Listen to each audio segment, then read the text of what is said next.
Hello and welcome to Stuff with me, Agam Vakil on Bloomberg Quint. And just like always, we're here to get a perspective on the futures and options markets in Indian equities. Another week, another lifetime high for the Nifty 50 index, and this week we have the Sensex joining the party. Maximum open interest has shifted to the 9,500 call, which should serve as an upper end to the Nifty's range, whereas there is more and more accumulation in the 9,000 and the 9,100 puts, indicating an upward shift to the base. The India Volatility Index continues to trade near 2014 lows, sure, but do these factors really mean traders will continue to see Nifty scale new lifetime highs, or can we expect consolidation over the next week? Let's find out. Joining us today and taking us through these trades this week is Hemant Nahata. He is the Senior Derivatives Analyst at IIFL Wealth and Asset Management. Good morning, Hemant, and thanks for joining us. Tell us, what do you make of the Nifty? Is it going to be range bound, or can we expect new levels to come in there? Yeah, hi, good morning, Agam. You have rightly pointed out. See, the Nifty is broadly what we believe is trading within this range of 9,500 to 9,100 for this particular series. Agam, you have rightly pointed out even the IVs are getting very low. In 2014, we probably touched an IV of 11%, and we are very close to that levels. It clearly indicates that the market participants don't expect this market to go beyond this particular range for this particular series. Though this IVs are really challenging to stay at the current levels because they are at a historical lows. Any shoot up in IVs will probably mean that the market could head a slightly downwards, but the downwards bias could be kept till 9,100 or 9,050 is what our take is. We think on the higher side, the market will continue to face resistance close to 9,360 levels, followed by 9,440. So broadly, in the first probably 7-8 trading days of April, we might just see Nifty to be range bound between a level of 9,360 to 9,100. So Hemant, if you are expecting the Nifty to remain range bound, what are you advising your clients to do? Are you advising your clients to sell a put and a call on either side of the current level, or are you actually asking them to just only sell puts or maybe buy futures?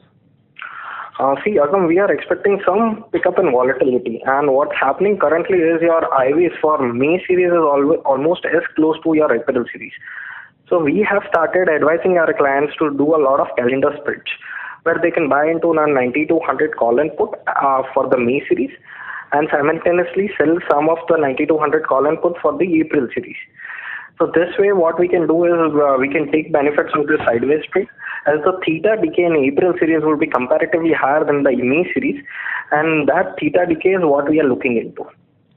Great, Hemant. What is also your call on the Nifty Bank? Because that's where we have seen some amount of accumulation futures towards the long side, if I'm not mistaken. Agam, I think Bank Nifty will remain choppy, and the Bank Nifty trade has become a trade which is goes haywire on a weekly option expiry day.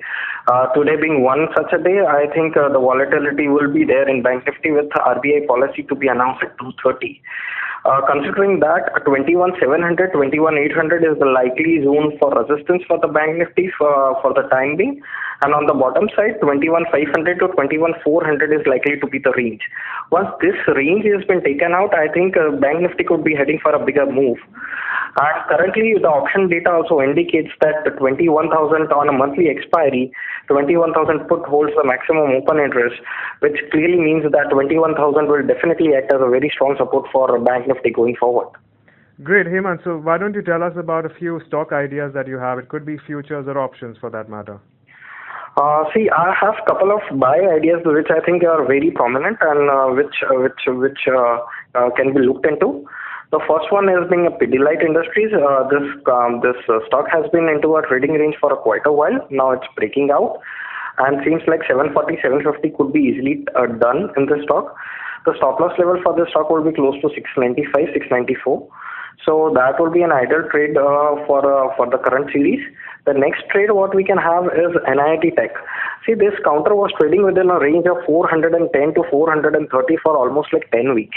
It has broken out on some positive news, and we see this continuing even in the current week and the next week going forward. So we think this 450, 460 target is achievable on this particular stock. One stock that we are bearish on is IGL. Since even the last rally in the market, IGL has not been able to perform. It has actually weakened on the weekly charts as well as daily charts. But to go aggressively short on such a strong bull market, it itself gets you wrong sometimes.